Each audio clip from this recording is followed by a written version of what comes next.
Good morning and welcome to the 26th meeting of the committee in 2019. I'd like to remind members and the public to turn off mobile phones, and any members accessing electronic papers through electronic devices should ensure that they're turned to silent.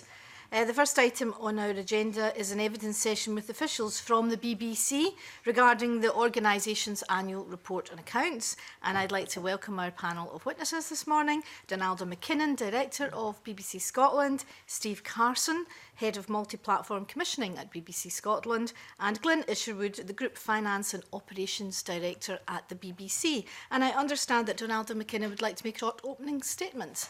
Thank you very much, Convener.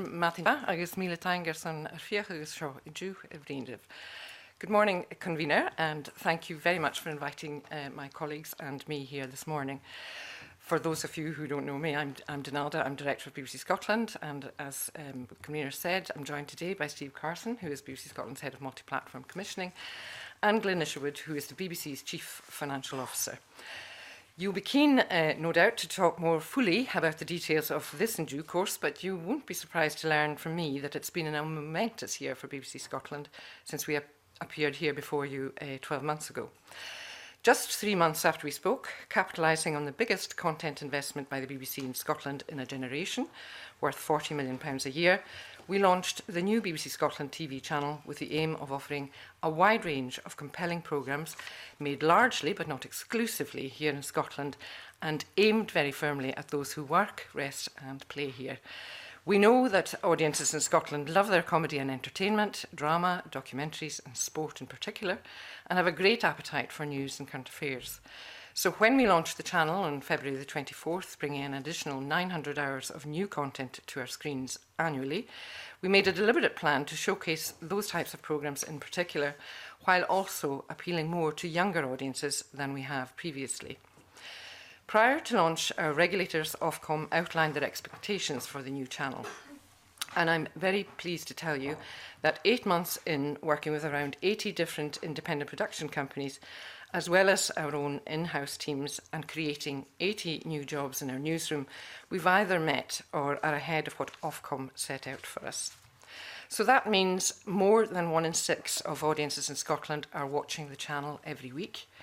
Requests to view our programmes on the iPlayer have risen by more than 100% this year to more than 50 million. And crucially, the channel is adding unique reach for the BBC in Scotland, most notably amongst younger audiences. It's also not just Ofcom that are telling us that we've unlocked something special for audiences here in Scotland and beyond. Just 4 days ago, 3 programmes commissioned specifically for the BBC Scotland channel, Real Kashmir, FC, Murder Case, and one that would have been of particular interest to members here, Yes No, Inside the Indie Ref, won Scottish BAFTAs, while 3 more programmes made for UK audiences as a result of our local network investment, dramas The Cry and The Victim, and children's show Last Commanders were also successful, as was one of our disclosure programmes, Who Killed Emma, on the murder of Emma Caldwell. So although it's still early days into the channel and we still have challenges in some aspects of the schedule, we're delighted that our new child is doing well, and we believe it will continue to both grow its audience and also gain industry plaudits. And while all that's been going on, the rest of our workforce have still been producing all the programmes on TV and radio and digital that you're already familiar with. We've had a fruitful year in research, development and training, creating an additional 157 technology jobs as a result of the BBC designating Pacific Key as one of their key bases, working on many things, including voice recognition and AI. Partnering with a number of organisations has been vital for our successes, and particularly with Screen Scotland. And they've helped us bring compelling new content like dramas Guilt and Elizabeth is Missing, and forthcoming new sitcom pilots to our screens.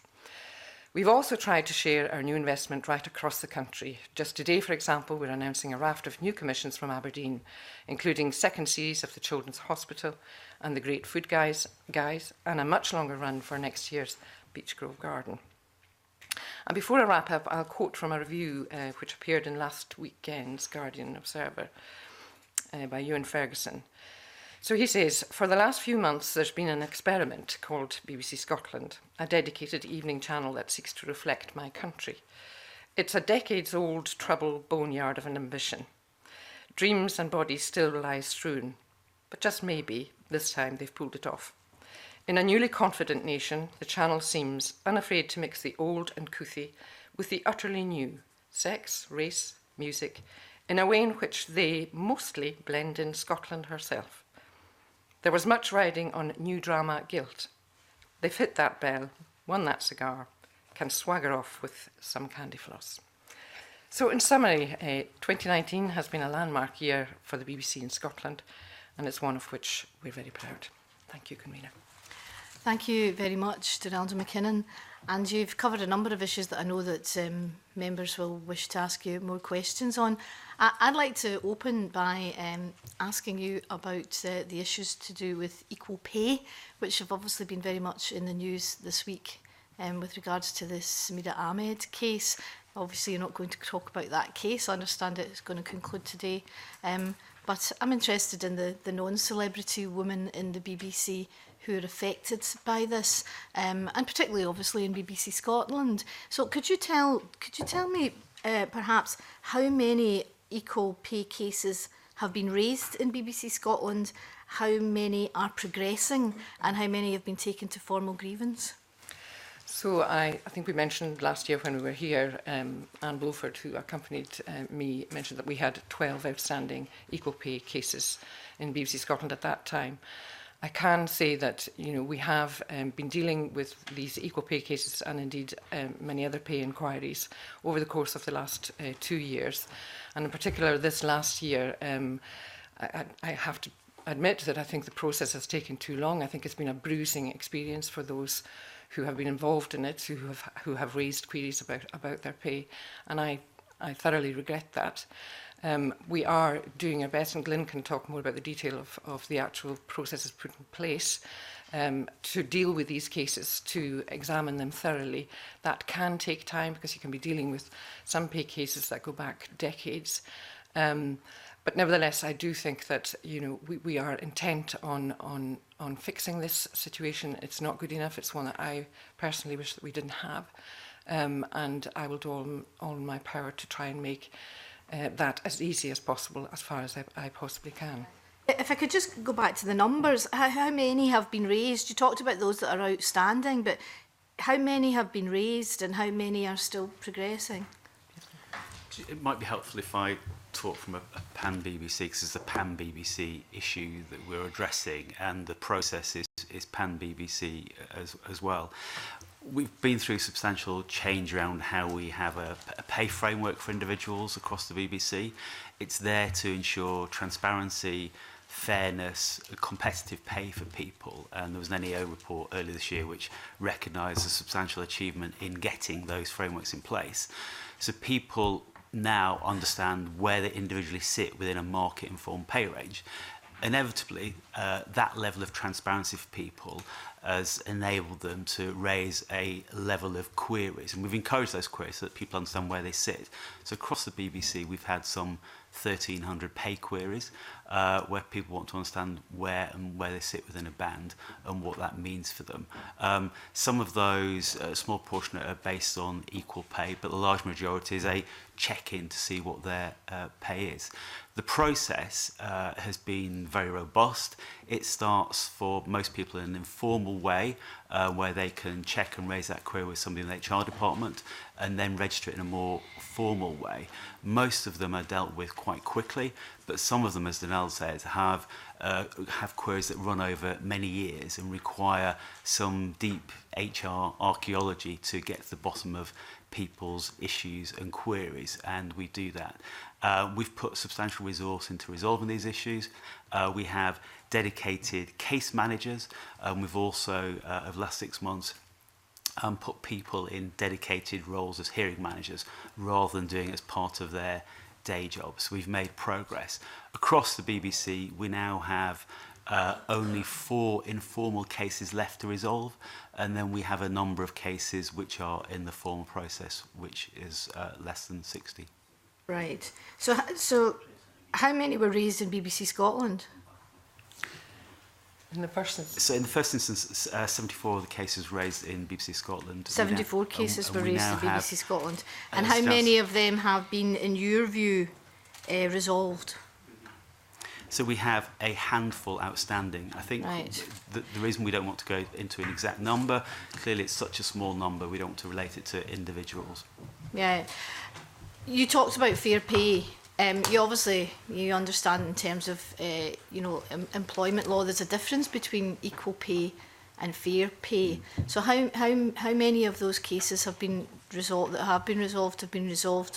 on the basis of, or treated as equal pay cases as opposed to fair pay cases? And perhaps you would like to tell us what the difference is between the two. So equal pay is set out in legislation, the Equality Act of 2010, and it ensures that pay is reasonable and equivalent for jobs of the same value, and can't be differentiated on the basis of gender. That doesn't mean that people are paid the same rate for a particular job. Rates can differ because of market factors, whether based on locality, or they can differ because of skills and experience. So there's a range of pay because of that. The vast majority are issues of fair pay, and as I said, that's based on the unprecedented level of transparency we now have at the BBC around pay, with a small proportion, less than 3%, resulting in equal pay cases. Sorry to interrupt you, but I've spoken to, you might have guessed that I've spoken to people who are affected by this. And my understanding is that, you're treating cases as fair pay instead of equal pay. When it's an equal pay case, there is a male comparator. A fair pay case, it's as you say, it's a particular band and an area of similar jobs. Now, the difference between equal pay and fair pay is that if you treat it as equal pay, then you have to give backdated recompense if it's found to be an equal pay case. And there's concern, certainly amongst the people that I have spoken to, that you're not treating enough of these cases as equal pay cases, and the dice are loaded against the women, because obviously the BBC are employing HR specialists and lawyers to deal with this, and the women fighting the cases don't have that advantage. Where we have people who go through, who are not satisfied with the informed process, they go through a very formal process. Within that, we have an independent legal advisor provided by a company called Kroner, who are experts in pay and equal pay in this particular area of legislation. They have the casting vote in the conclusion of those cases, and we have a process in place which was agreed with our unions. And clearly, I think we would stand behind the robust process we have, and that's sort of set out in how we've communicated with people, and we do the best we can to conclude those cases at pace. How much are you paying Kroner? I don't have that information to hand. I mean, that depends on the volume of cases that we've run through, and it continues.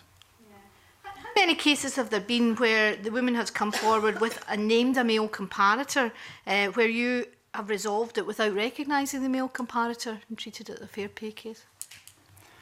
Again, that level of detail, I don't have that information to hand. Right, okay.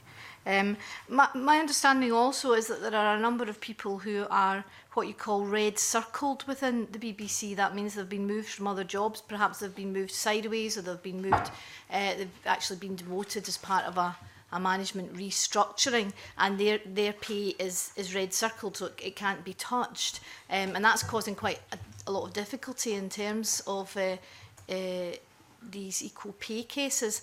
How many of these red circle people are male? We have just to talk a little bit now to give some background around the market informed pay ranges we have. So we went from a position at the BBC where we had 6,000 job roles across the BBC.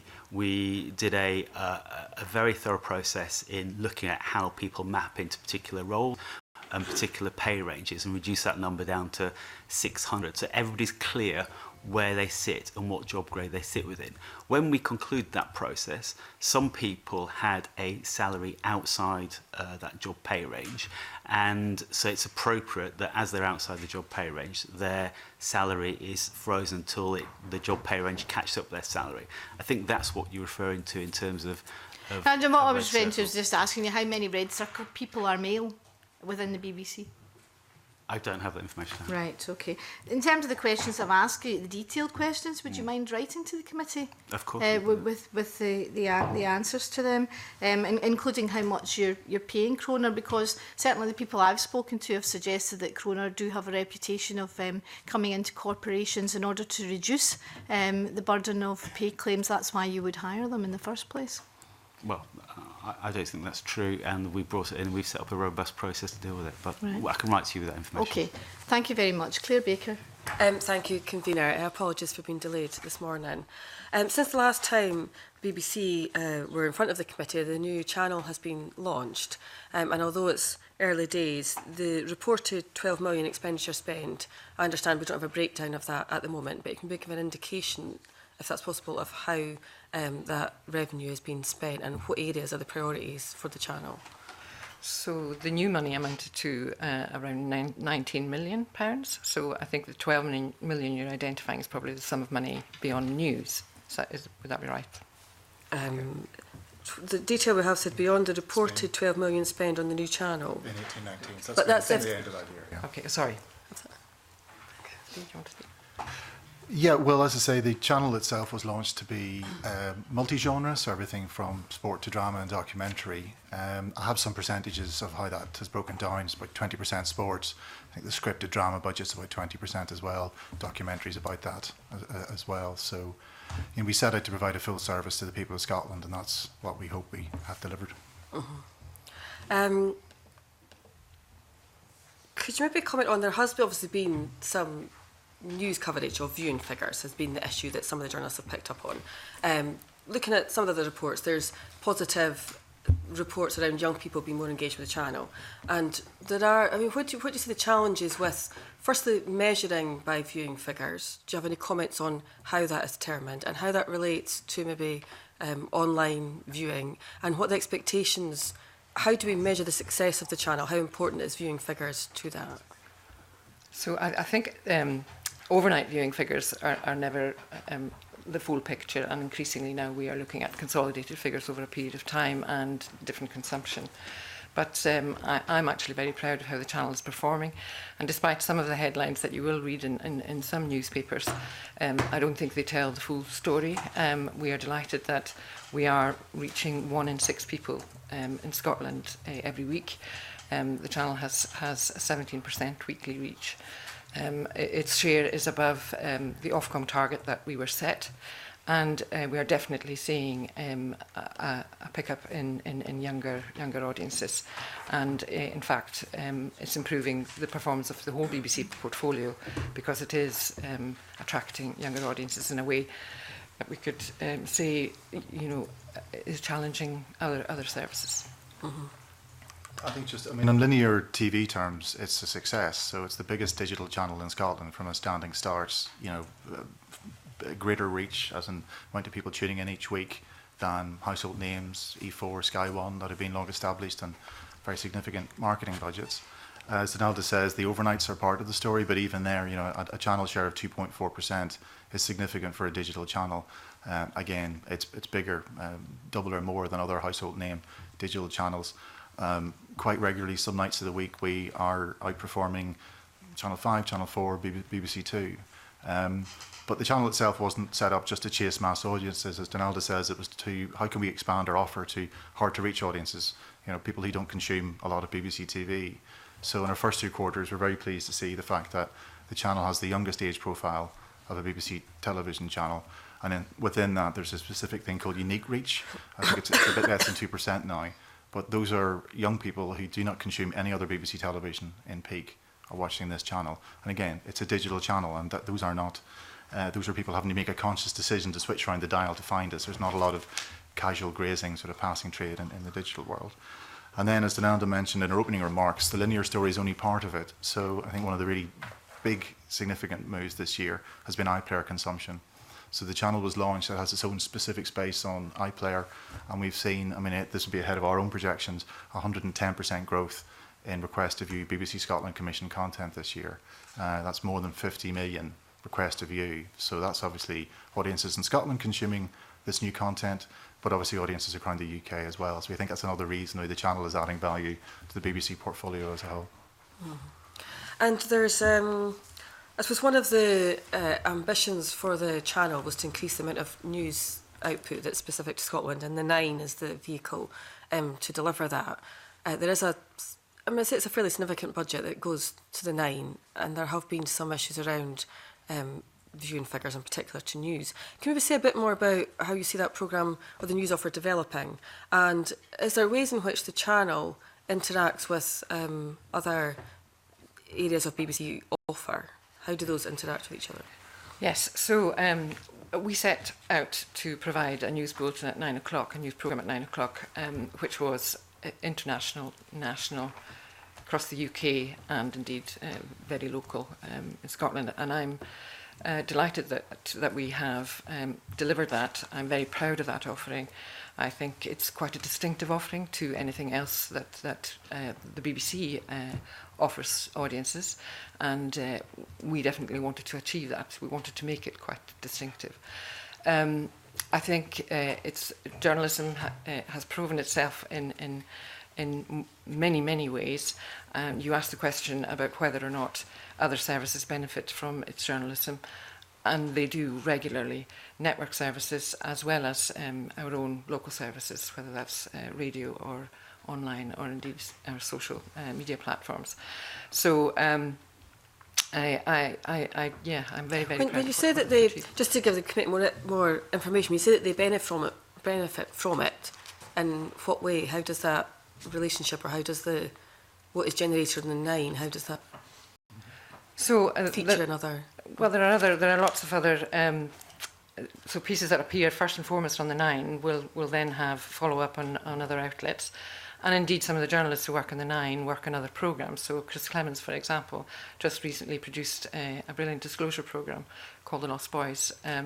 But also some of the journalism that has started out in the Nine, has then found its way onto other platforms. So Alan Little's Brexit journey, for example, the films ended up on The World Tonight and on news, on the 10 o'clock news, and also was part of a website long read.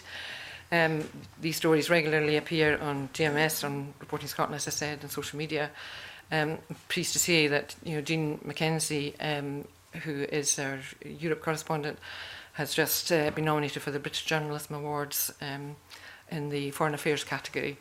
So I just think that there are lots of attendant benefits to this, and I think the reputation in terms of quality of that news offering speaks for itself. And one final question. I just wonder if you could tell us, there was a memorandum of understanding agreed with Creative Scotland, I think, at the launch of the channel, and how is that relationship progressing? Where's the benefits coming in terms of that relationship? So I also mentioned that in my opening remarks. Sorry, I missed that. That MOU has reaped many rewards, hopefully number one for audiences, but also for the industry in Scotland. And through their funding, we have been able to secure, for example, the most recent transmission currently on air, the kind of comedy drama Guilt, which benefited from Screen Scotland funding, and allowed us then to leverage other funding from other parts of the BBC to deliver that. I don't know if you want to add to that, to other projects that have. Yes, they're co-investing with Screen Scotland across a range of genres. They have money invested with independent suppliers generating new factual formats that potentially have international appeal, and we could hopefully end up commissioning them for several series. So they're investing with us across a whole range of genres, but I think Guilt is probably the most prominent example. I suppose McQuitty did the inquiry into film and the film industry in Scotland and looked at Screen Scotland and Creative Scotland. There was a push for collecting data, and so we could measure where the benefit has been. Do you know, is that are you doing that work? Is Creative Scotland doing that work in terms of the input they put into BBC in terms of generating Scottish production and jobs within the creative sector in Scotland? And so we're working with them very closely. Actually, we meet with them a number of days a week, and indeed every week. But we committed to reviewing quarterly the operations, so all of that data is being captured. Thank you. Thank you. Annabel Ewing. Good morning.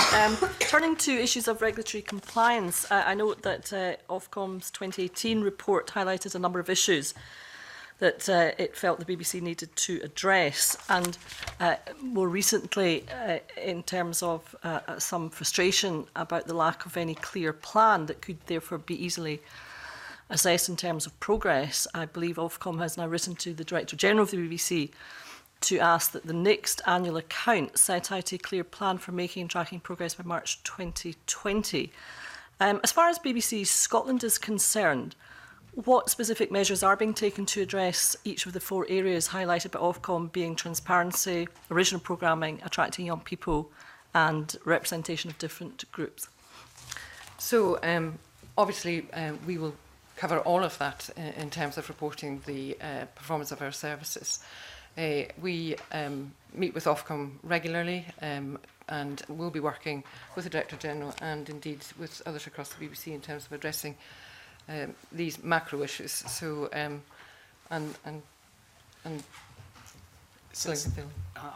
can answer some of that. I mean, in respect, we welcome Ofcom's report. They recognise many of the issues that we've been calling out for a period of time, specifically around the changing media landscape and the difficulty for all public service broadcasters, commercial and non-commercial, in reaching young audiences. We annually set out a plan which we publish alongside our annual report, and indeed with Ofcom, discussion with them, we'll look to go further and address some of those challenges. I mean, just to say, over the last year, we've made significant progress in some of those areas. We've invested heavily in iPlayer, and we had to go through a public interest test with Ofcom to ensure that that didn't have a market impact. That took a period of time, but concluded over the summer. And we've also launched BBC Sounds, and this has potential benefit for BBC Scotland content in the future, as does iPlayer, because the Scotland channel plays out on iPlayer as well as on digital terrestrial television. And we have invested in News Online. So that's our ambition, to reach more of those youth audiences. And the success across that, so iPlayer has grown 20% year on year with young audiences in the UK. BBC Sounds now reaches 2.6 million adults across the UK, and News Online, young figures have gone up 26% year on year. But there's more to do, and we'd like to do more. To the extent we're constrained by our funding, we're going through a period of tighter financial funding as the government withdrawal of over 75s licences and the step down of that over a 3-year period means we are dealing with a drop in income. So prioritising investment in these areas is hard fought, and part of that investment, as you know, I'm sure we'll come on to it, has gone into BBC Scotland and creative investment here. So we welcome the report, and we accept those challenges, and we acknowledge that, you know, those are some of the challenges for us. Thank you. I mean, another issue raised by Ofcom, of course, is the fact that in Scotland there's a less favourable view of the BBC on the part of viewers in Scotland in comparison with the satisfaction rate, if you like, across the UK as a whole. And Ofcom has asked specifically what BBC Scotland is going to do to address this dissatisfaction in terms of both the representation of Scotland by BBC Scotland and, of course, the representation of the people of Scotland. I mean, I was looking briefly at the BBC Annual Report 2018-19, but of the 286 pages, there's 2 for Scotland, so there wasn't any answer there, but perhaps you could take the opportunity this morning to indicate what BBC Scotland is doing to address what I would have thought would be a very worrying issue for BBC Scotland. So it is true that, like some other parts of the UK, north of England and Northern Ireland, general impression scores for the BBC are lowest. And that was one of the reasons behind the new investment into Scotland. But also we must and do work with our network colleagues to ensure that there is proper representation, proper portrayal of Scotland on our network channels. I'm pleased to say that, you know, we are already beginning to see, and that won't be clear until probably next year's annual report and accounts, that some of these general impression scores are being shifted. They're small increases, but nevertheless, I think that that gives me some optimism that some of the interventions that we put in place are beginning to take effect. The fact that we have so much more content representing Scotland available on the iPlayer, and to Steve's point about consumption via iPlayer going up by 100% across the UK, admittedly, but that also I think helps just in terms of improving the perceptions that people have in Scotland of what the BBC serves up to them. The truth of the matter is audiences in Scotland have always traditionally been high consumers of BBC content, and although the numbers have fallen a bit over the past few years, they're still pretty robust. Can I add to that, just from a financial perspective? Because we have clearly put a substantial amount of investment into BBC Scotland to address some of these issues. So particularly in the last 10 years, the BBC has only launched 2 channels, new channels. Those have both been in Scotland. It's BBC Alba and BBC Scotland. The DG set out in 2016 that wants to increase the level of network spend and investment in Scotland by 20 million a year. That has successfully happened over that period of time. As Daniel talked about, there's been the Memorandum of Understanding with Screen Scotland to generate and support things like the writers' room. So all the foundations are being put in place to address some of these issues. And coming back to my earlier comment, in the 18-19 financial year, the drop down in government funded impacted overall BBC income by 187 million, a 3.8% reduction in our income. During that year, we put in an additional 17 million in BBC Scotland spend, a 6.8% increase, which takes us to a point where we're now spending a higher proportion of Scotland licence fee in Scotland, a record high. And we're aiming to do more in that area. And when we have a full year of reporting of the Scotland channel, that percentage will increase. So we will set out more of those plans in our annual report and working with the rest of the executive team and BBC Scotland team next year. But I just want to emphasise it's been a key priority to invest in Scotland. That has been happening. Well, thank you for that. And certainly on the point that you make about the percentage spend in terms of money raised in Scotland and spent in Scotland, I think it's now about 80% according to your figures, but of course that's considerably lower than other nations of the UK. But in terms of the lower satisfaction levels, I mean, it appears, looking at it from the outside, that there's actually a lack of public trust, or a decline in public trust. And of course, in terms of commentary on all platforms these days, there are references frequently to a perceived bias, particularly in terms of political reporting by BBC Scotland. How would you respond to those concerns? I don't believe that is the case. I know that there are occasions when we will get things wrong, and when we get things wrong, we absolutely should put our hands up and correct whatever mistake it is that we've made. However, I don't believe that is necessary. That what you say there is anything other than a reflection of the way society has probably been polarised over these past few years around particular debates, and there is also sufficient evidence to say that if we are not confirming audiences sometimes their own particular passions, beliefs, then somehow we might be biased against them. I would refute that. But I think it's also important to look at some of the research that has been undertaken over the past few years, including by Ofcom, where 70% of the population still consider the BBC to be the most trusted source of news.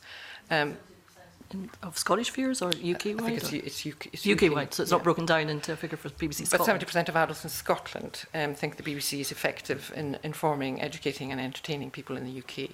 So that's in the annual report and accounts for this year. And 54% of adults in Scotland think the BBC is effective at reflecting people like them. 80% of adults in Scotland and TV homes who watch BBC TV every week. So these are just some of the statistics that don't necessarily bear out some of the perceptions. That is not to say that I don't understand, I don't accept that there are perceptions that somehow we are impartial. I refute that wholeheartedly. Thank you. Ross Greer. Thanks. Convener, just have a brief supplementary on that point. It was raised with me this morning, literally just before I came in here, that the BBC might be suspending the Wednesday afternoon Politics Scotland coverage of what goes on in this Parliament for the course of the election campaign. I'm just wondering if you could confirm whether or not that's the case. You've heard something, Mr. Greer, that I haven't heard this morning, so I can't confirm or deny. But it would be useful to get confirmation of that. It was. We'll provide you with that. Yeah, it was not rogue speculation on social media. It was folk that I would expect to be in the know, and it just struck me as a little bit odd that coverage of day-to-day business in this place would be affected by an election elsewhere. Am I okay to move on to my substantive point, Convener? I think we have another supplementary on that subject from. Brief comment. I mean, if you did go down that route of suspending coverage of the Holyrood Parliament here while the Westminster election is on, surely, to be fair-handed, you would, when this Parliament has an election, you'd suspend coverage of Westminster, wouldn't it? Or would that be ridiculous? Wouldn't it be ridiculous? I think it probably would be. It would be ridiculous. Thank you. Donald Cameron, was it a supplementary? It was just a supplementary on Annabel Ewan's question about the impressions. I mean, it seems to me that a 10% differential between Scotland and the rest of the UK is so we have 64% of UK adults have a favourable overall impression compared to 52% in Scotland, and then 50% of all UK adults think that the BBC broadcasts a good range of programmes compared to 39% in Scotland. I think that's quite a significant difference, and I just want to explore a little bit further why you think that's the case. I hear what you said about BBC Scotland and the new channel, and it's a bit early to judge, etc. But it just strikes me that there must be a reason behind that that we haven't quite got to the bottom of. So I do think BBC One is still the most consumed BBC service, and if you consider, where we have been in Scotland as far as BBC One is concerned, and indeed BBC Two, prior to the launch of our new channel, we've been opting out of BBC One with Scotland-only content, and then on BBC One sometimes there will sit, of course, network content made in Scotland for the whole of the UK. My own personal view is because there is so much volume around that content that is not of this place, and then equally so little that is representative. I think that I understand why that impression and why that perception exists, and I think that would be true of, as I said, of other parts of the UK too. And I think if we look at the map of the whole of the UK, the South East is particularly, the impressions of the BBC become much healthier the further south you go.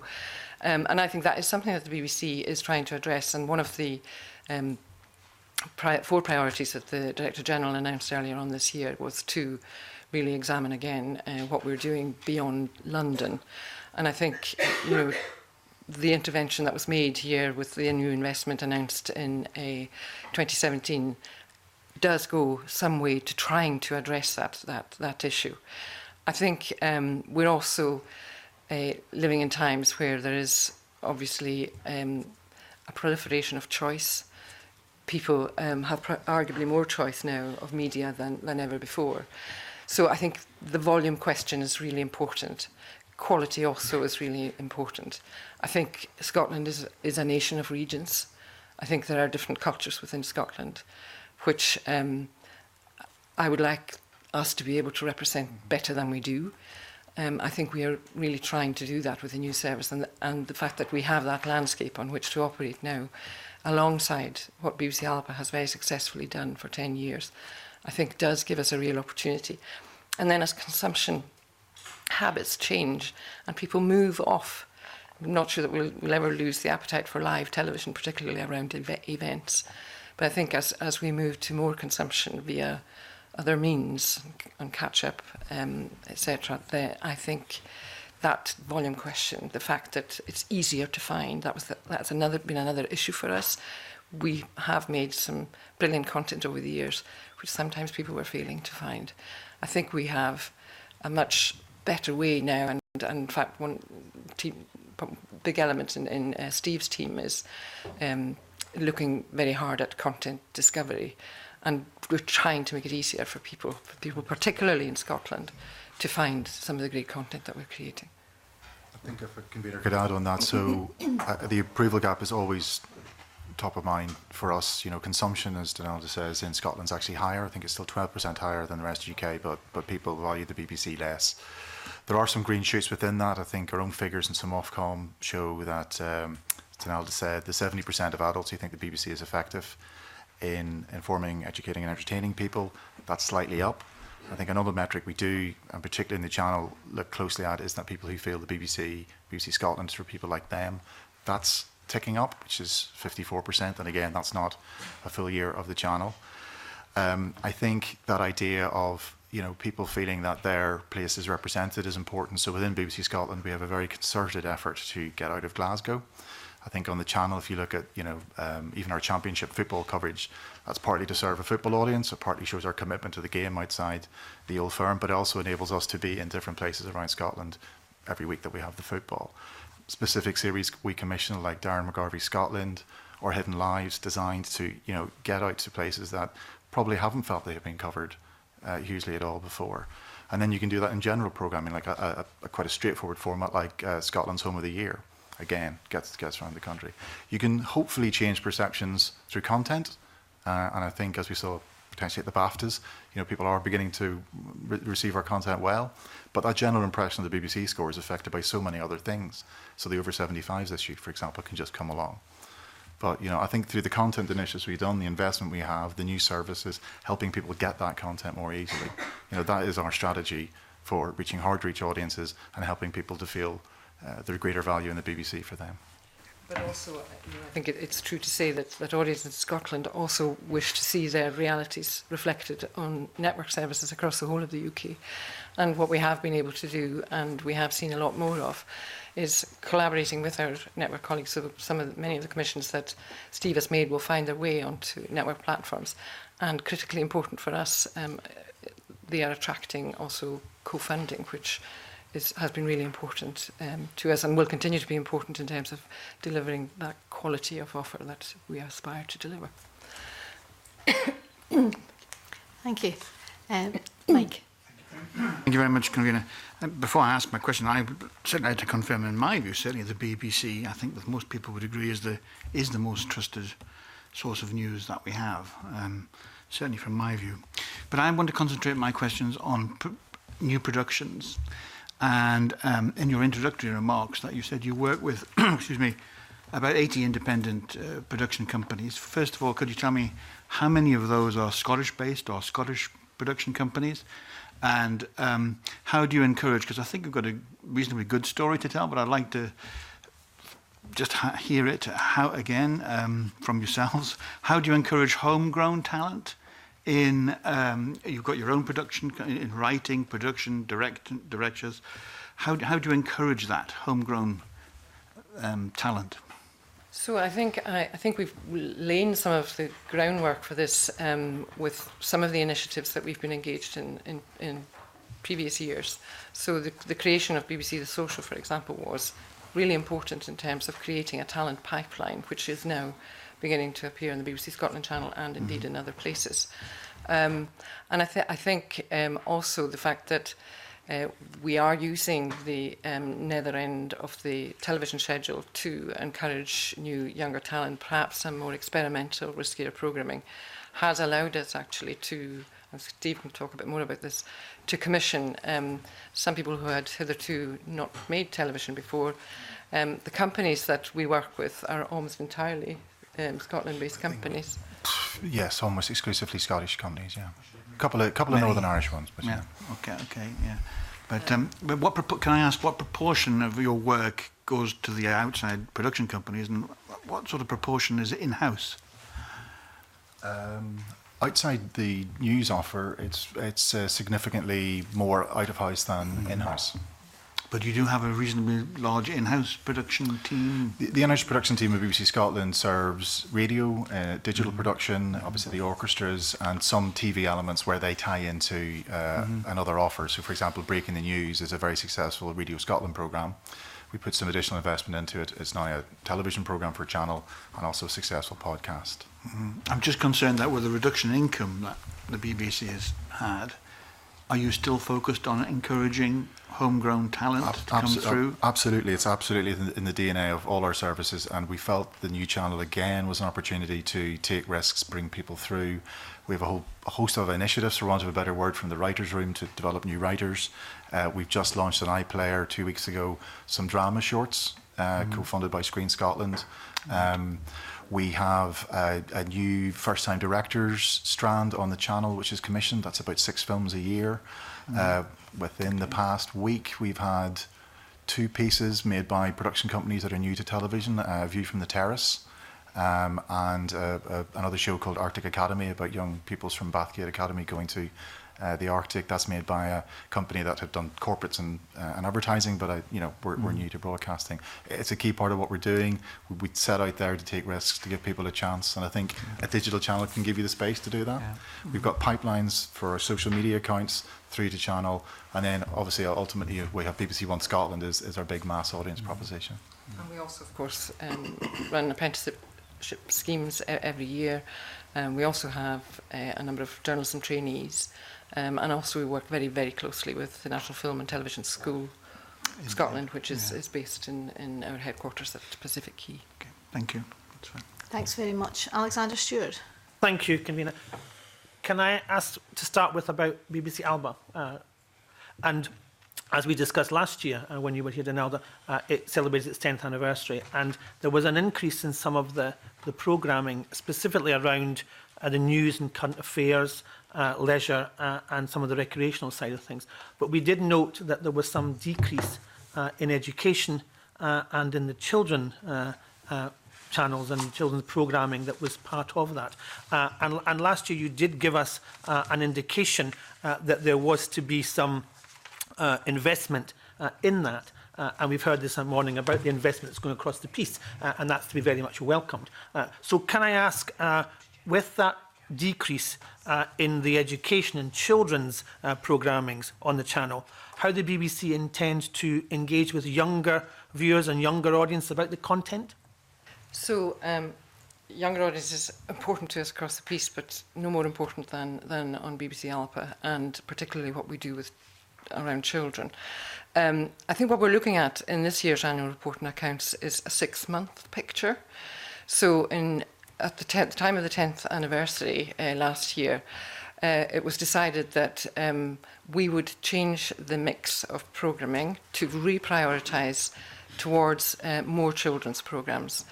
We combined forces with our colleagues in Salford to create or to exploit our 2 iconic children's brands, CBeebies and CBBC, and to use some of the iconography and the infrastructure around these brands to form Gaelic versions of them.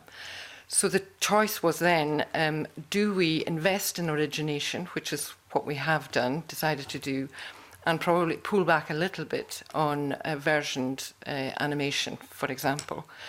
So a new approach has been taken towards children's programme aimed at the CBeebies audience and aimed at CBBC. Because of the way we categorise what we report, we don't actually count the hours of what are described as continuity.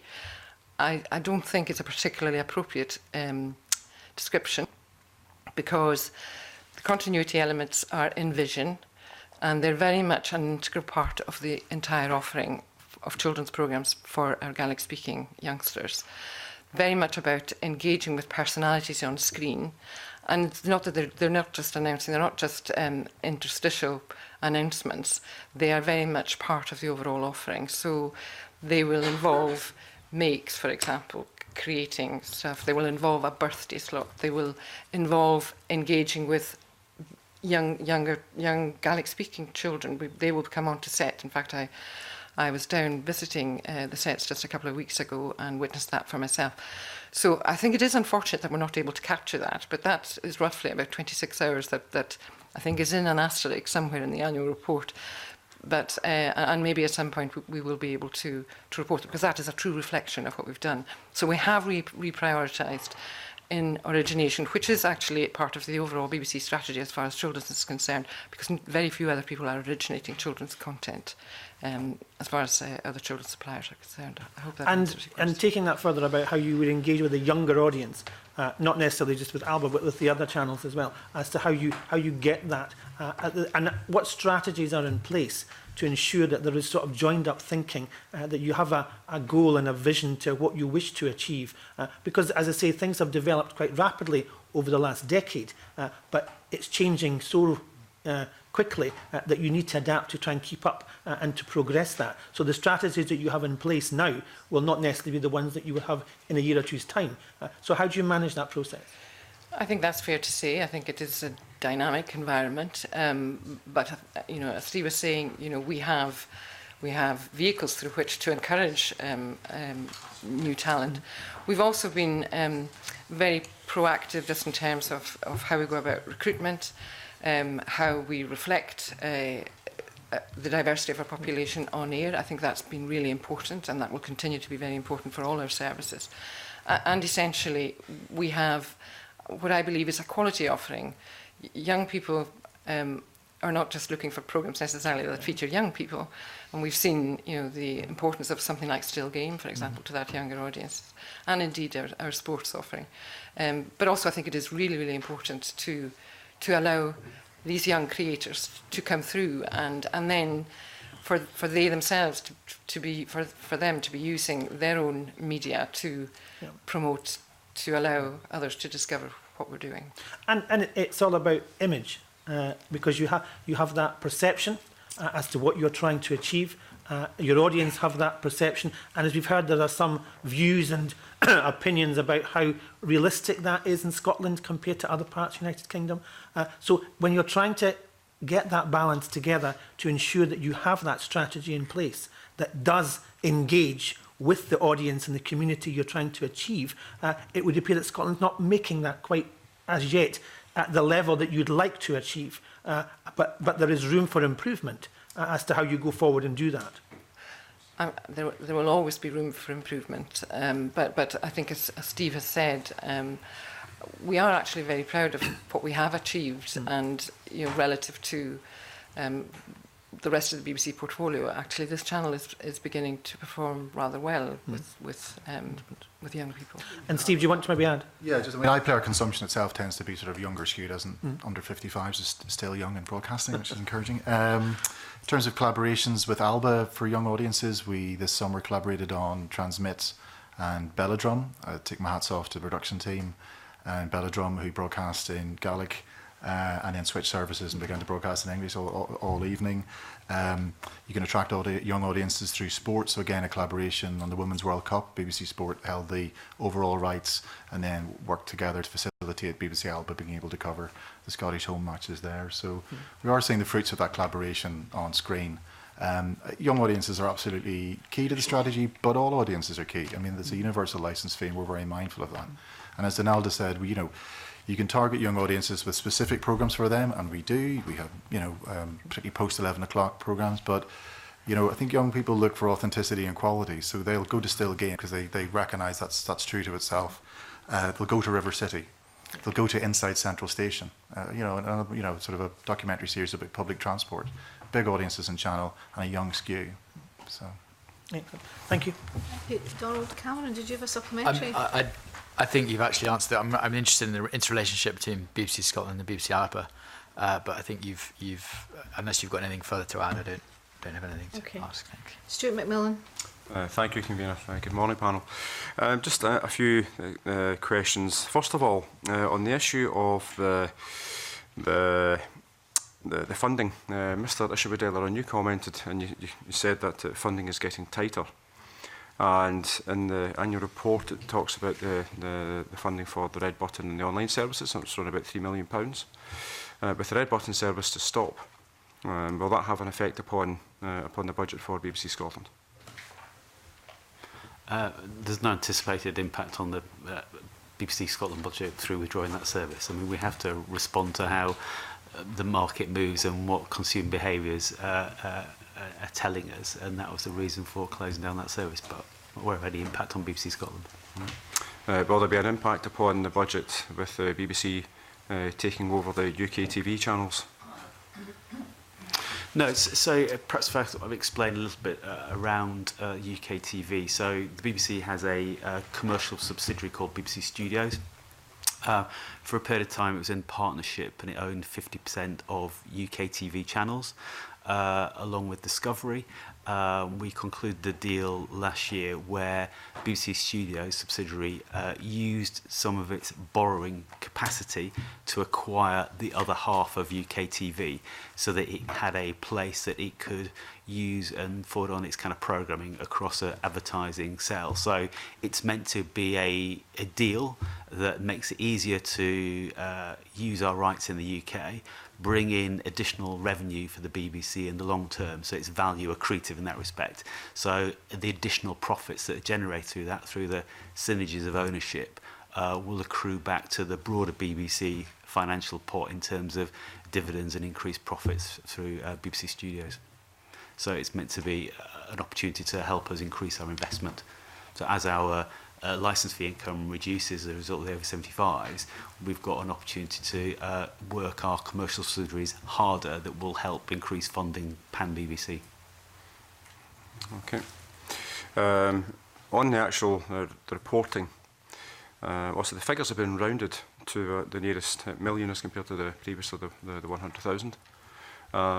Does that then skew or provide a lack of clarity in terms of the figures that are actually reported? I don't think so, and I hope not. I mean, we took the decision because of the size of organisation. Like many organisations, they tend to report to that level of detail in round millions rather than having long numbers in thousands running through the report. And as you sort of say, it's quite a long report, so it was more around providing clarity and easy to read report for people who look at our own report rather than significantly trying to reduce information in there that's of use. Okay. This year the BBC Sports Personality is coming from Aberdeen. Will that be considered as part of the BBC Scotland production, or will that be elsewhere? I believe we are making some content around that, but that will not count as a Scotland production. However, we're delighted that Sports Personality of the Year is going to be in Aberdeen. And, you know, like other programmes which we've discussed at this committee before, they will not qualify as BBC spend in Scotland. But nevertheless, it is spend in Scotland. They don't qualify under the Ofcom criteria, is what I mean. But it's certainly a very welcome addition to what we are doing. Okay. And last year in this session, Steve Morrison spoke about the casualty, Doctor Who, and also Sherlock, and with Cardiff being considered to be a federal centre for production. With the new BBC Scotland channel and with the additional investment that has come in over the last 9 months or so into Scotland, is there any opportunity for Scotland to have will become a bit more of a stronger centre in terms of kind of wider programmes for the wider UK network?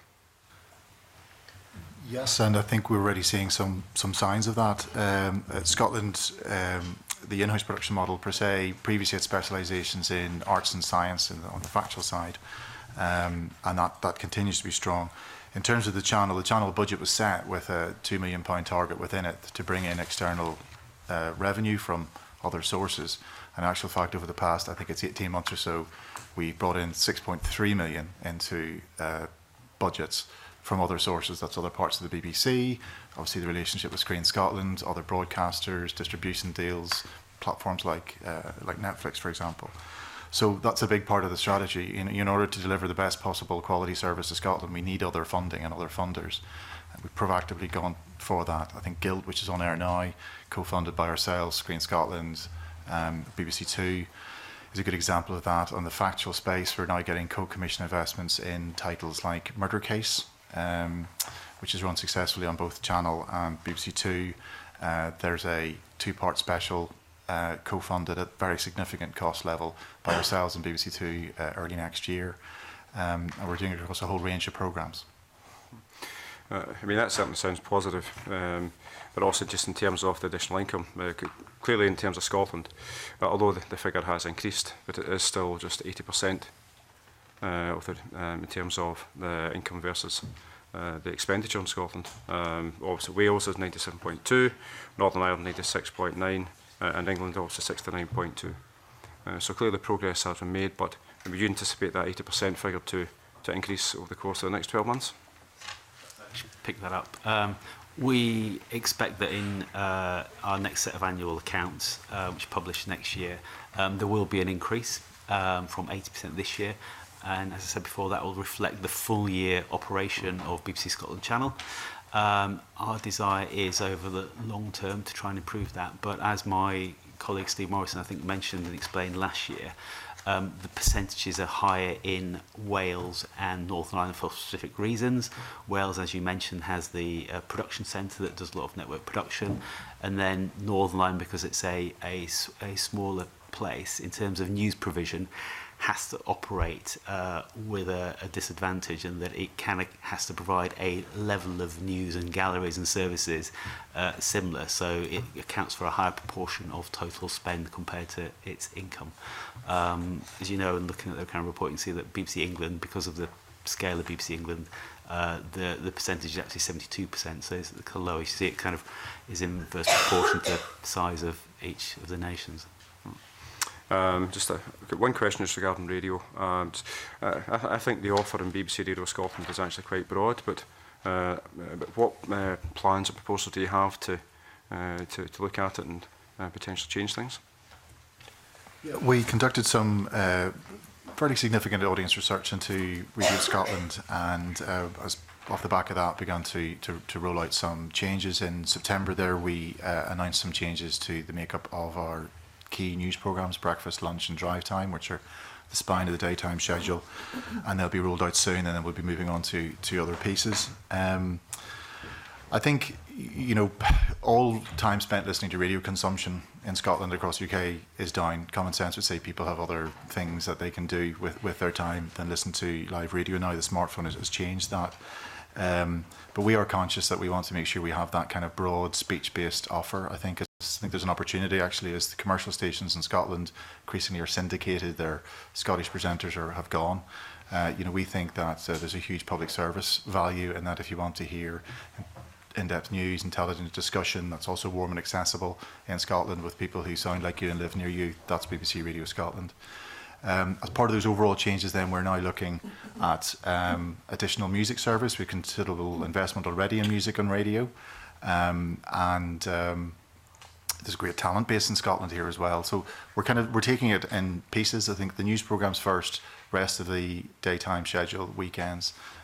But you know, we think BBC Radio Scotland is a very, very important service to us, and we want to make sure that, you know, we can leverage the fact it's going to be one of the few places you can get Scottish speech and discussion on air.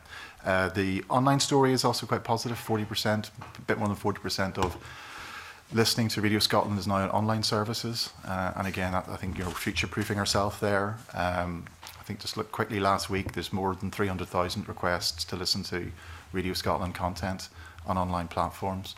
So, you know, we haven't, you know, we think we're able to kind of again make sure we are getting the programming out to people where they are listening. And some also, you know, work in podcasting as well, some significant podcasts. Okay. And my final question, just it follows on from some of the questions from Annabelle Ewing and Donald Callan regarding the trust in BBC Scotland. Also, there is an issue, and the figures that my colleagues have already quoted certainly appear to prove that. So with that being the case, obviously we are in this election period, and there has been some widespread debate regarding the leaders' debates. And so would yourself, Donalda, would you be recommending to your colleagues who deal with the political programmes to ensure that, that the SNP have representation on any leaders' debates programmes? I will absolutely ensure that we give fair representation to and appropriate representation to all parties, and we're working through our plans this very minute, I would suspect. Yeah, so you can be assured of that. Okay. Thank you. Do you have any more information about what debates the BBC plans to do during the election? Because we're in this both at election UK planning and Scottish level? phase, it probably wouldn't be appropriate for me to comment at this stage. We are working on that, convener. Right, okay, thanks very much. Ross Greer. Thank you, Convener. I'm sure all parties represented around this table look forward to being invited to any BBC debate. I'd like to ask about editorial guidelines. Last year, you'll be aware, I raised the issue of the consistent appearance of so-called free market think tanks on BBC platforms, the Institute of Economic Affairs and the group that calls themselves the Taxpayers Alliance. They're dark money think tanks. They don't disclose their funding. Only a few donors have been uncovered by investigative journalists. And they advocate a pretty hard-line form of unregulated capitalism. So they campaign against public health measures on tobacco.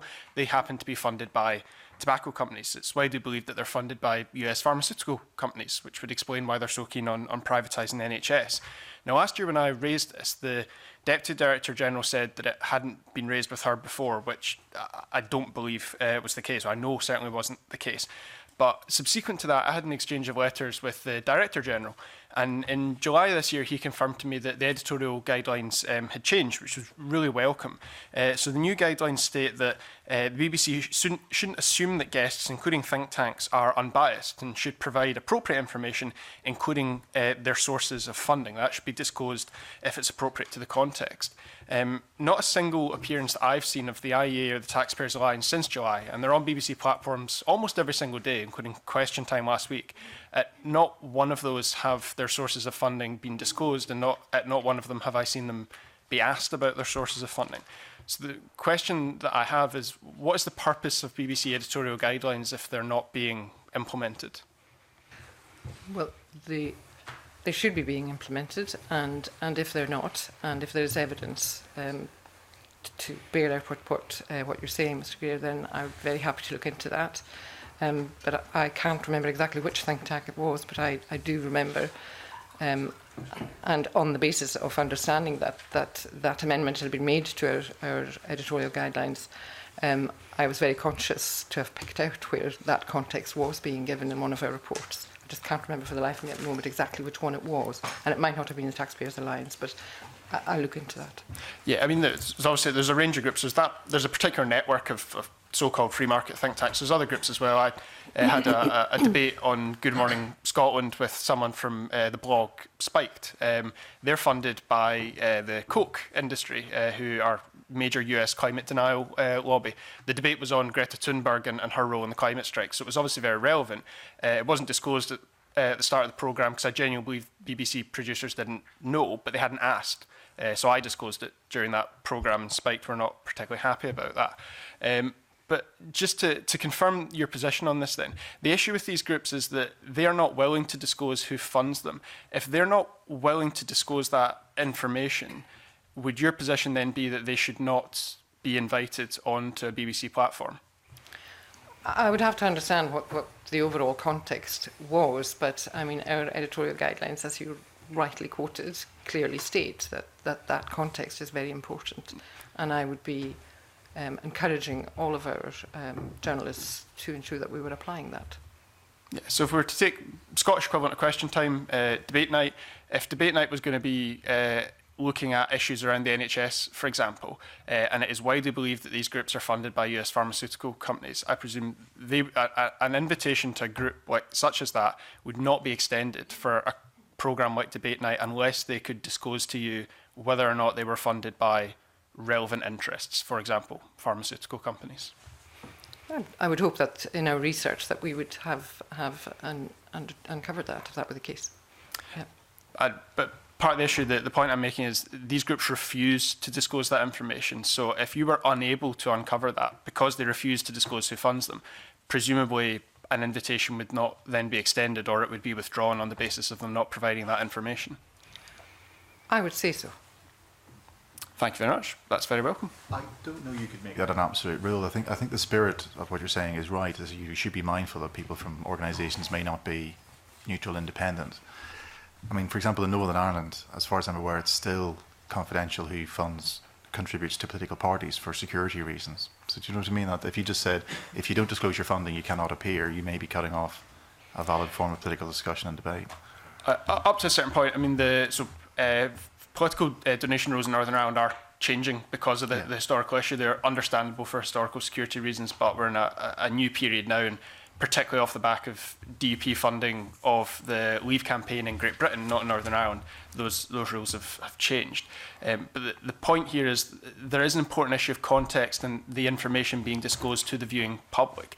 If we take the examples that we are aware of because of disclosure rules elsewhere, we know some of these groups are funded by tobacco companies. If they were invited on to, say, a paper review where there are topics in the newspapers around public health issues around tobacco that are being discussed on air, it is relevant, it would be right for the BBC to disclose that to viewers, that the person they have on commenting on this is in fact from an organisation funded by the tobacco lobby.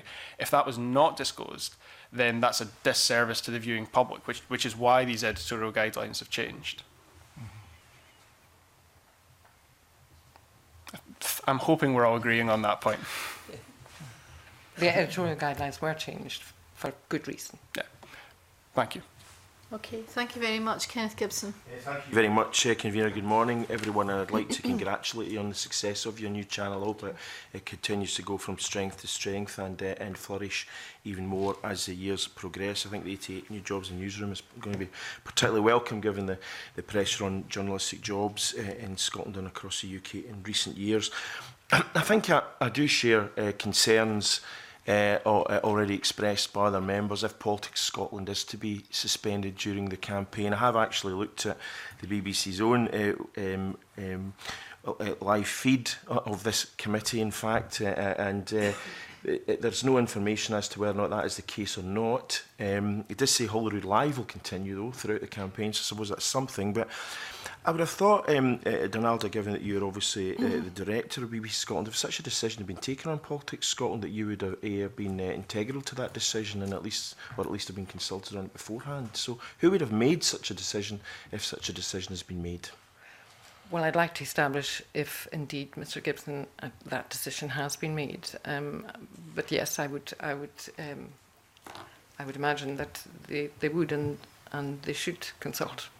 Because I did raise with you when we met at SNP conference the issue of Politics Scotland, the fact that if you're watching Politics Scotland and you miss the first few minutes, as I did, for example, last Sunday and have done on a number of occasions, it being a Sunday morning, and I switched to the start of the programme, it always takes you either to East Midlands or last week it was North Western of England. It doesn't actually go to BBC Politics Scotland.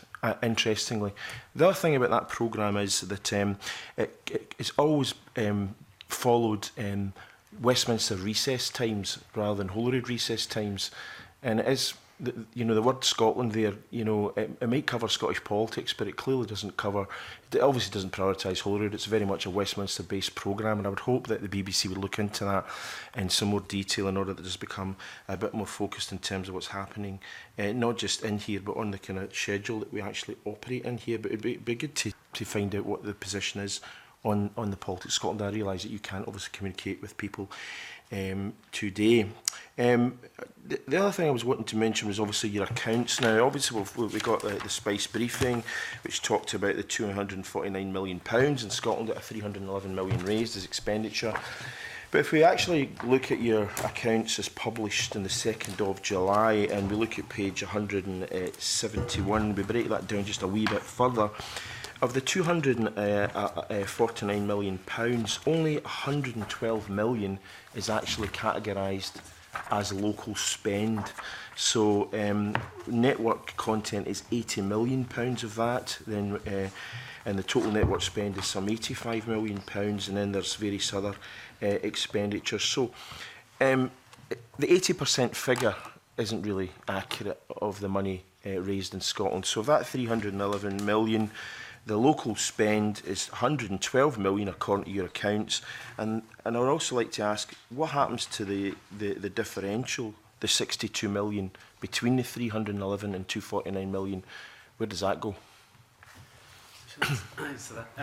So in total, you're right, there's 249 million that's spent in Scotland. The network spend in Scotland is programmes that are made for the broader network made in Scotland. So our view is that money that is spent in Scotland across the whole of the BBC, there are costs that we take on, such as the provision of World Service, sports rights, and costs of putting on international production, whether that's the Commonwealth Games or the World Cup, which don't reside in any of the nationalities across the UK. So in a sense, everybody getting to 100% because of those issues is impossible. So everybody's going to be sub 100%, which is why you've got Wales less than 100%, Scotland less than 100%, and also England less than 100%, and that accounts for it. So it's unlikely that we would get to 100% in BBC Scotland because of the other outside UK activities that we have to fund.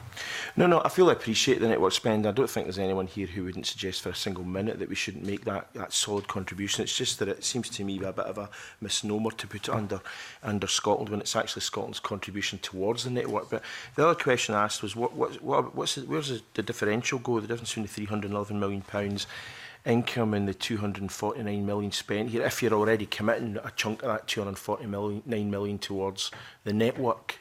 I mean, one would have assumed, just looking at, if we look at the bare figures, I would have assumed, 249 million is spent in Scotland, the other 62 million is obviously going to support the UK network. Fair enough, but it seems that the UK network's been supported within the 249 million, so therefore, where's the other 20%? Yeah. Sorry, perhaps I didn't quite make myself clear. So the remainder is on things spent outside the UK. So if we put on the Commonwealth Games and have to provide coverage of the Commonwealth Games, that's not spent in the UK. So that accounts for some of the gap between the money raised in Scotland from licence fee payers and what's spent in Scotland. And then the provision of BBC World Service, again, is money that's spent outside the UK, but is funded partly through all the licence fee payers across the country. That's interesting, because if you look at the same figures for England, it's 3 billion and 85 million in income and 2,136 million in expenditure. If what you're saying is correct for England as well as Scotland, that would mean £949 million would be getting contributed towards things outside the UK. Surely that can't be the case. I mean, unless the BBC's built up some massive strategic reserve south of the border. So why is it only 69.2% in England as well? Because surely London has a colossally disproportionate amount of BBC expenditure. Although the BBC has been trying to move it out to other parts of the United Kingdom, including in England itself. So the World Service accounts for more than 250 million of that expenditure. Right, okay. There is a level of sports rights, and last year we had the Commonwealth Games and the World Cup. We also have distribution contracts which are paid for to international companies that operate satellite contracts. So there's a range of things, and we have some outsourced service provision of facilities in other parts of the world. So specifically in Chennai, there's a financial and administrative operation that works from there. Right, okay, so of the BBC's 3,677 million, you're basically saying that 1,019 million pounds is spent outside the UK? And on things such as sports rights. Right, okay, thanks. Okay, now just one of the issues that obviously has been a big political issue in recent months, certainly over the summer, was the over 75s issue. Older people obviously, used to get their licence paid free. £745 million was spent on that, and then the UK Conservative government effectively lumped that onto the BBC to say, well, it's up to you to decide whether to continue that or not. The BBC took a compromise position in terms of people on older people on pension credit. Now I understand that the amount that was being spent in Scotland by the DWP on that was 52 million the year before last. Last year it was 38 million. Now if the BBC is going to be in Scotland is going to be picking up that burden and out of a £311 million income, what will be the ongoing impact on jobs and programming? So just to backtrack slightly, so you're right, the BBC has made a decision, was handed that responsibility from the UK Parliament, and we've done that following a significant consultation with the UK population. And you're right, we, within that, are going to continue supplying free licences for those who are poorest in society through people who have access to pension credit. It comes at a cost to the BBC, and that cost is £250 million per annum. We know that of the 250 million, 150 million of that we've agreed that we can fund through the cessation of money that was put aside for the rollout of broadband rurally, because that obligation comes to an end for the BBC. Having said that, that is money that clearly we would like to use to invest in services pan-UK. And then the other 100 million would have to come out of efficiency savings across the whole of the BBC. Over time, we've made significant progress on that. As the committee will know, we've significantly reduced our property footprint across the BBC.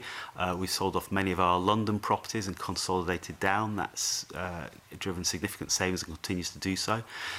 We procure contracts efficiently, and through doing that make savings every year, avoiding inflation costs. So we think carefully around how we buy services across the UK and think about how we can do things more efficiently and invest in technology to do that. And we've also made significant reductions through our headcount, particularly at senior levels. So we've halved the number of senior leaders across the BBC. So we have a programme of savings that goes forward. But you're right, if you took the straightforward read across, you'd assume that there'd be a saving across Scotland. We're not planning to particularly target or reduce services in Scotland through that saving. We're looking at that across delivering more on our efficiency agenda. So if we can do things more efficiently in Scotland through providing our services, that gives the opportunity to put towards a concession or puts towards investment in more audience-facing creative investment. Yes, but I mean, you could be you're still talking about a potential 12% impact, 12% of the income for the BBC going towards this in Scotland. So you can only sell assets once. You can only reduce your headcount, you know, once. You can only reduce the number of senior managers once. This is going to be an ongoing commitment year in, year out. So that's what I'm saying. What will be the impact on programming, including, for example, the further growth of the new channel and indeed your headcount? We've got details of headcount here, for example, in Scotland of 988 direct and 1,203 all services. How's that going to look a year from now, given the impact to this? Will it be 10, 12% less, 5% less, 20% less? And how will it impact on things like making new comedies, dramas, news, whatever?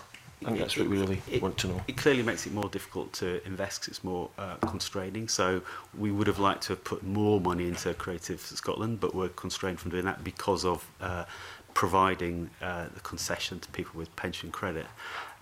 We're looking to sustain our level of investment here, though, and have Scotland as a priority. There's a general priority for out of London expenditure across the BBC, and the Director General has made some speeches about that quite recently. And that has the twin benefit of pan-BBC representation across the nations, but also we can drive scale and efficiency across the nation. So having drama coming out of a production centre in Wales is great when there's such a hot market for talent in London for drama. Having a technology and drawing on the talent from Scotland, sitting that in Pacific Quay is really great and has a twin purpose for both Scotland investment, but also means that we can supply BBC technology, invest in the future at a lower cost than if we were dealing in the market within London, which is very hot at the moment in terms of software engineers. Okay, that was a kind of fascinating answer, but I'm still not sure what will be the impact on your headcount and your programming content going forward. I mean, will there be fewer dramas as a result of this, and will there be fewer people working at the BBC in Scotland and indeed the UK? As we stated earlier, we signed the memorandum with Scottish Screen earlier this year. It's early days. We have a firm commitment to deliver 3 dramas, 3 comedies and 3 factual programmes every year. and we have a commitment to do that and an ambition to do that, and that's what we aim to do. So we're not looking for savings as such coming out of the over 75s issue to reduce that creative commitment. Okay, so just ask one final question, if I may, Convener. If the UK government continued to pay these licence fees and you still had this £38 million, what would you be doing that you're not going to be able to do as a result of that? Would it be 4 dramas and 4 comedies, for example, each year? Or what would be the position then if you weren't losing this? Because it's clearly having... I know you're doing your best to be as diplomatic as possible on this, Mr Isherwood, and I do commend you for doing that, not trying to get into a political fray, but we're just trying to get factual answers on things like this. So I'm just wondering if you can advise us on that. I think it's quite clear, and it comes out in the Ofcom report. They want us to invest and prioritise young audiences, and that's a challenge for all UK broadcasters. And I think within Scotland, the Scottish Channel, that's been set up in a way that helps do that. And the Social in Scotland is a strong piece of investment to achieve some of that. The deficit across the whole of the nation, again, that's something we'd like to invest if we had additional funds to do that. So there's a range of things we'd like to do, and around investing in iPlayer and sounds. These are all things that we would like to invest in, because we're unprecedented times in terms of the competition we get from global players who are coming to the UK, such as Spotify, Netflix, and we feel as though it's constraining for us in the current environment. Well, thank you very much for that, and thank you. Thank you very much. Just to follow up on Mr Gibson's first questions there about Politics Scotland, when you replied to him, you suggested that you would expect to be consulted about any decision. Who would actually make that decision? I really would rather, Convener, if it's okay, that I go and interrogate this and investigate it afterwards, because I'm slightly at a disadvantage because I don't... I totally appreciate that, you know, like you obviously have come in here and this seems to be something that's just emerged. However, presumably you do know who would make the decision. Well, if it was made. It would be our head of News and Current Affairs, but I don't think he would make that decision without talking to me about it. Right, it would be head of News and Current Affairs in Scotland. In Scotland. It wouldn't be a UK decision. No. No, okay, that's good. Thank you for clarifying that.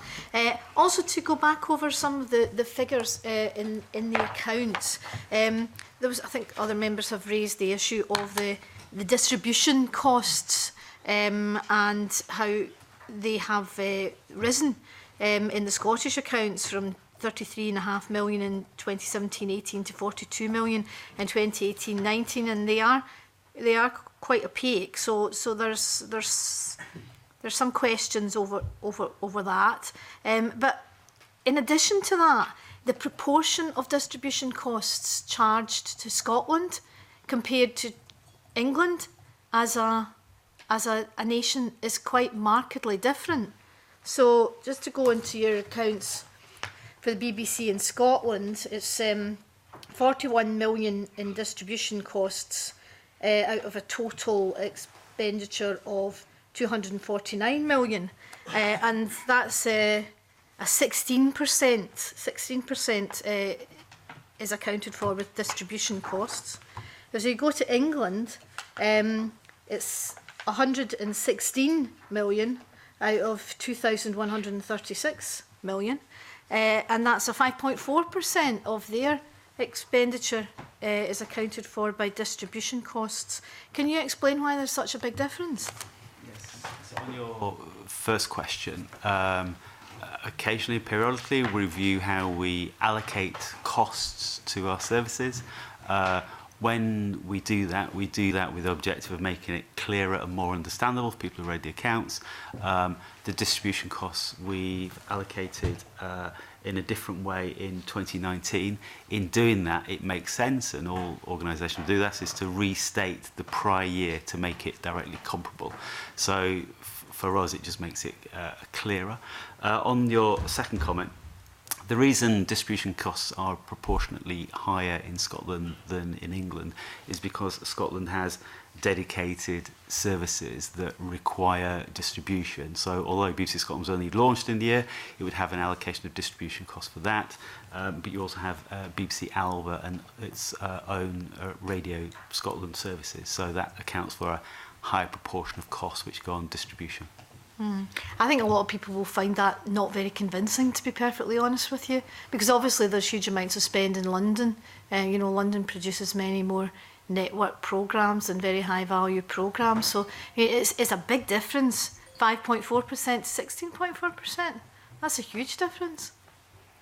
Well, as I say, it's accounted for by the fact that you have dedicated services within Scotland. I think a lot of people find that rather unconvincing, particularly since the dedicated services compared to the spend in London, you know, there's not a huge amount spent on these dedicated services compared to your UK spend.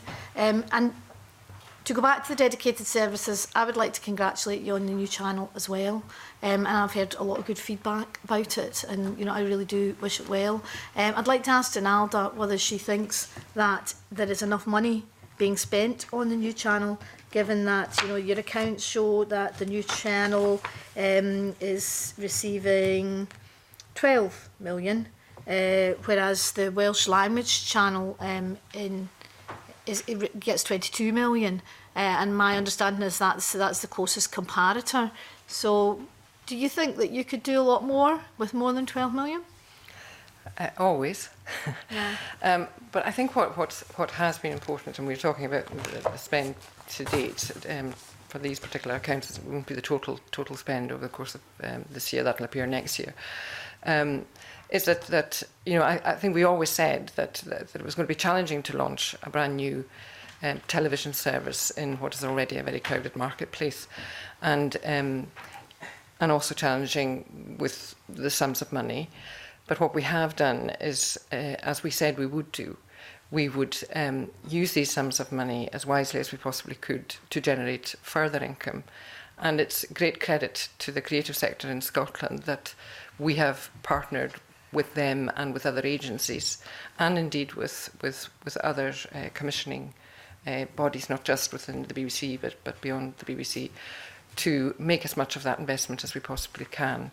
I mean, we will continue to do that. Clearly, I think the question was asked of me previously, if I needed more money, would I go and ask for it?